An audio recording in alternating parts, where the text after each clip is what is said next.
নমস্কাৰ বন্ধু বান্ধৱীসকল, অন্য এটা ভিডিঅ'লৈ আপোনালোকক পুনৰ এবাৰ স্বাগতম জনাইছোঁ। আজি ক'ৰ পৰা স্বাগতম জনাইছোঁ গম পাইছেনে? মই বেলেগৰ ঘৰৰ পৰাহে স্বাগতম জনাইছোঁ। এয়া মই ফুলডাল দুটামান ল'বৰ বাবে এয়া দেখিছেনে ফুলগছজোপাৰ পৰাই ভিডিঅ'টো কৰিছোঁ।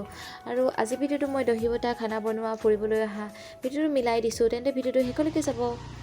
আলহী ঘৰলৈ আহিলোঁ দেই। এতিয়া কি কৰিছোঁ জানিছেনে? শিলিখা লৈছোঁ, ফুলৰ ডাল লৈছোঁ। ভাড়াঘৰ হ'লেওতো ফুল কেইজোপামান হ'লেহে ভাল লাগে ন।